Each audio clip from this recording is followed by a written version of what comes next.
Saidina Amir. Aku dari kelas AB 4803 Administrasi Bisnis. Dan NIM aku sendiri 1040424000122. Di sini aku ingin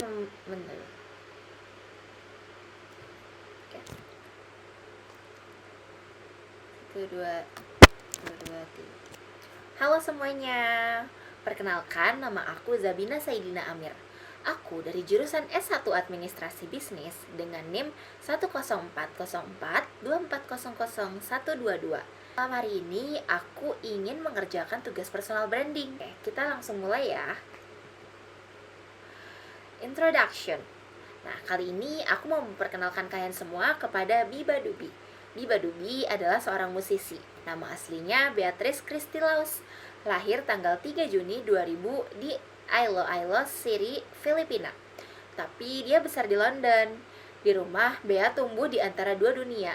Budayanya itu adalah musik Filipina yang dibawa oleh orang tuanya dan juga musik pop atau rock barat, terutama dari era 90-an. Bea sangat suka sekali sama musik, sampai semua genre itu sebenarnya dia suka. Tapi dia sangat menyukai musik dengan genre pop dan juga rock. Dia juga sering banget lewat radio, dia tuh mendengarkan musik. Dan orang di sekitar dia juga sangat suka dan gemar melihat ia mendengarkan musik. Nah, dia nih pernah sekolah di Sacred Heart High School di Filipina, di Sacred Heart High School, kemudian melanjutkan ke Hammersmith Academy. Lalu, untuk instrumen, Bea sempat belajar biola selama 7 tahun. Tapi ketika dia di usia 17, dia mendapatkan gitar bekas dan mulai belajar secara otodidak lewat tutorial YouTube. Nah, pasti banyak kan dari kalian juga yang suka belajar gitar lewat tutorial YouTube. Nah, sama kayak Bea juga dia suka banget ngeliat tutorial di YouTube untuk belajar gitar. Nah, karena dia belajar gitar itulah jadi titik balik dia mulai serius membuat musik. Dia mulai main gitar dan nulis lagu di usia remaja, dan semuanya berawal dari sesuatu yang sederhana, yaitu lagu pertamanya berjudul Coffee. Nah, about Bea Badubi. Lucunya lagu itu juga direkam di kamarnya sendiri, cuma pakai gitar bekasnya itu dan mix seadanya. Tapi justru itu yang bikin orang-orang jatuh cinta. Suaranya dia tuh lembut banget, liriknya tuh jujur dan auranya beda banget dari musik pop pada umumnya. Nah, dari satu lagu itu dia langsung viral dan akhirnya direkrut oleh label Dirty Hit, label yang juga menaungi The 1975. Nah, sejak karirnya dia itu yang masuk label Dirty Hit, dia tuh jadi naik terus gitu karirnya lewat lagu-lagu kayak Glue Song, Talk, sampai The Perfect Pair. Nah, gaya musiknya Bea tuh juga berkembang terus loh, dari bedroom pop jadi indie rock dengan sedikit sentuhan grunge tapi tetap mempertahankan sisi manis dan nostalgia yang khas. Bedroom popnya itu kayak lagu pertama dia, Coffee, itu kan kalem banget kan, tapi seiring berjalannya waktu akhirnya dia membuat lagu Talk, dimana lagu Talk itu kayak yang kita tahu dia tuh bener-bener seperti musik rock yang dinyanyikan oleh perempuan gitu, jadi masih ada alunan melodinya, dan itu tuh bener-bener unik banget menurut aku. Oke, untuk sosial media Bea Badubi sendiri, Bea tuh aktif banget di media sosialnya. Akun Instagramnya dia juga tuh udah nyentuh 4,3 followers. Nah, dia tuh di akunnya tuh feedsnya dia kayak ngasih vibes yang dreamy pastel artsy gitu. Nah, dia tuh juga sering post foto-foto candid, video tour, momen bareng teman-temannya, dan sneak peek lagu-lagu barunya. Spotify juga, Bea tuh punya lebih dari 25 juta pendengar dan itu keren banget. Nah, dengan pencapaian itu dia juga bisa bersaing dengan musisi indie papan atas kayak Conan Gray, Clairo, dan The Marias. Nah, dari publicationnya sendiri, Bea tuh udah datang ke diundang ke berbagai wawancara, dan seperti Rolling Stone. Nah, di Rolling Stone itu Beatopia adalah album Bea Badubi yang keluar pada tahun 2023 if I'm not wrong, yang terinspirasi dari dunia imajinatif masa kecilnya. Nah, dari GQ Magazine juga Bea tuh cerita gimana musik tuh bantu dia memahami asal-usul dan identitasnya sebagai perempuan Filipina yang tumbuh di Inggris. Kayak yang aku bilang tadi kan, meskipun dia tuh orang Filipina, dia tuh tumbuhnya di Inggris. Dia tuh sempat merasa nggak cukup di dua budaya, tapi lewat musik dia belajar menerima diri dia apa adanya. Nah, dia juga pernah diundang ke majalah Vogue. Siapa sih yang nggak tahu majalah Vogue kan? Di majalah Vogue itu tuh dia juga ngebahas sisi fashionnya di artikel Meet Bea Badubi. Di situ tuh dijelasin gimana cara berpakaian Bea yang 90s grunge gitu. Bea tuh ngomong tentang ketenaran dan kritik tapi dengan nada santai dan dewasa. Oke, selanjutnya public perception. Nah, di sini tuh aku tuh mau ngejelasin how people see her, how she was perceived by people. Dan bagian ini tuh aku dapat dari observasi sosial juga, sosial media dan komentar publik. Banyak banget nih fans yang bilang kalau misalnya lagu-lagu Bea tuh menyelamatkan masa remaja mereka, dimana biasanya remaja Gen Z itu kan memang menyukai musik banget kan ya. Nah, musiknya Bea itu salah satu musik yang bisa bikin mereka tuh berekspresi dan berani mengutarakan apa yang mereka rasakan gitu. Nah, persepsi dari media itu, media juga bantu ngebentuk citra dia sebagai ikon Gen Z yang punya kepekaan estetik gitu. Dia tuh kayak down to earth yang memeluk fansnya banget. Jadi kayak dia tuh ngertiin banget fansnya tuh kayak gimana perasaannya, dia ngertiin banget gimana fansnya melihat dia tuh ngerti banget apa yang fansnya butuhkan. Nah, personalitinya Bea sendiri itu diibaratkan kayak warna.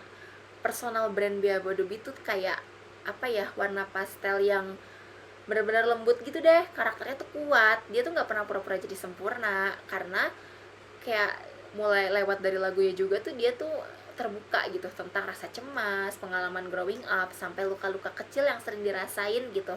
Dirasain remaja, luka-luka kecil tuh biasanya apa sih, kayak putus cinta atau kayak kehilangan jati diri mungkin ya. Nah, Bea tuh merasa lewat lagu itu tuh dia mau membantu fansnya yang sedang mengalami apa yang udah dia alami gitu. Nah, I'm sorry, visibility. Dari segi visibilitas tuh Bea Badubi bukan tipe selebriti yang muncul di mana-mana. Dia tuh bukan tipe orang yang kayak suka muncul di red carpet Met Gala atau di VMAs atau di Grammys, itu enggak. Tapi setiap kemunculannya si Bea tuh pasti berarti gitu. Kayak yang aku bilang tadi, The Rolling Stone, dari interviewnya itu kita bisa tahu gimana kehidupannya dia dan gimana pandangan dia terhadap dunia. Kita bisa lihat kesehariannya dia sebagai seorang musisi tuh kayak gimana.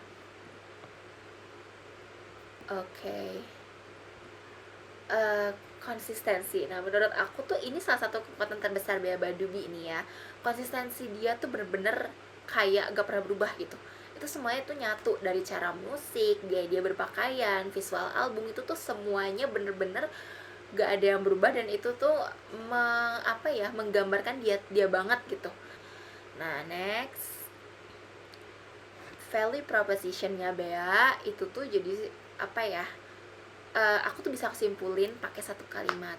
Bea Badubi turns raw feelings into something beautiful, music, art, and connection.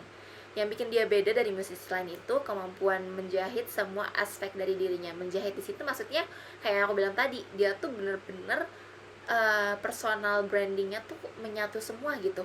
Dari cara dia berbicara, dari emosinya, gaya musiknya, cara dia menggambarkan albumnya, dan isi lirik-lirik musiknya itu tuh bagus banget dan ngegambarin dia banget gitu. Bea juga tuh punya daya tarik visual yang kuat. Dia tuh bukan cuma penyanyi, tapi fashionnya juga tuh bener-bener gong banget deh. Pokoknya fashionnya juga tuh bener-bener yang wow, sekeren itu gitu. Nah, sekarang kita ke measuring personal brand di metrik kuantitatif. Nah, seperti yang aku udah jelaskan tadi, di Instagram tuh Bea tuh punya lebih dari 4,3 juta followers, dan itu bener-bener angka yang luar biasa banget untuk seorang musisi ya. Dengan engagementnya dia juga tinggi di setiap postingan, biasanya melebihi ratusan ribu gitu deh likesnya. Di TikTok juga dia tuh sekitar 5,7 juta followers, lebih banyak karena memang banyak sound dia yang viral di TikTok. Di Spotify sendiri dia tuh punya lebih dari 25 juta pendengar bulanan. Kayak 25 juta orang yang ngedenger dia setiap 1 bulan gitu. Itu keren banget dan wow, itu pencapaian yang luar biasa banget buat seorang musisi. Selanjutnya di YouTube juga video musiknya dia tuh bisa tembus 10 sampai 20 juta followers. 10 sampai 20 juta views untuk lagu-lagunya dia, karena dia juga ngepost lagu-lagunya di YouTube kan. Terus juga dia kadang kolaborasi brand besar sama Converse, Fender, dan juga Vans. Nah, measuring personal brand ini sekarang yang bagian metrik kualitatif. Kalau dilihat dari persepsi publik sih, hampir semua ulasan dan komentar dari fans tuh punya tone yang sama. Dia tuh bener-bener relate dan autentik, yang comforting banget, karena yang aku bilang tadi, dia juga tuh musisi yang melihat fansnya itu sebagai seorang teman, dan kita juga melihat dia tuh bisa sebagai seorang teman gitu, karena dia juga tuh sederhana banget kan penampilannya. Dia bikin lagu-lagu yang bikin fansnya tuh berani nerima diri mereka sendiri gitu. Dari segi media massa juga, Citra Bea tuh juga konsisten banget. Di Rolling Stone nyebut dia tuh sebagai the soft spoken voice of Gen Z heartbreaks, ya, dimana kayak ya kalau misalnya Gen Z lagi broken heart atau lagi sakit hati, itu tuh bisa dengerin banget lagunya Bea, karena emang mewakili banget gitu istilahnya ya. Vogue juga menggambarkan sebagai a living embodiment of Y2K nostalgia with real emotion, dimana Bea tuh karena fashionnya dia, gaya musik dia, gaya albumnya dia itu tuh mirip banget sama 90 lifestyle gitu deh, kayak lifestyle tahun 90-an. Nah, di The Guardian nunjukin juga nih sisi lebih reflektifnya seorang perempuan muda yang udah tumbuh tapi masih pegang erat sama rasa aslinya dia gitu. Kayak dia bener-bener gak ninggalin semua masa kecilnya dia masih menaruh masa kecilnya dia tuh di musik-musiknya dia gitu.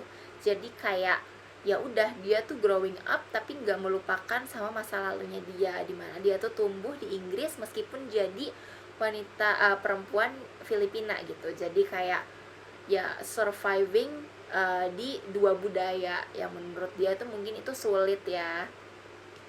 Sementara dari analisis masyarakat online tuh tone publik terhadap Bea Badubi tuh didominasi positif. Mayoritas tuh kagum banget sama kejujurannya Bea, sementara komentar negatifnya juga tuh jarang banget muncul ya. Kalaupun ada, biasanya cuman soal preferensi musik yang beda aja gitu. Nah, next.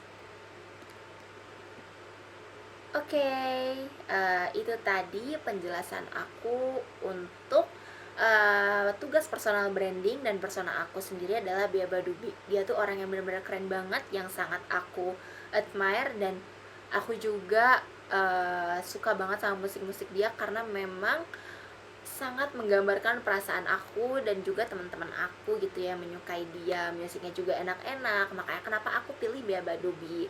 Oke, sekian dari saya Zabina Saidina. Mohon maaf bila ada kesalahan dalam presentasi saya. Wassalamualaikum warahmatullahi wabarakatuh. Bye-bye.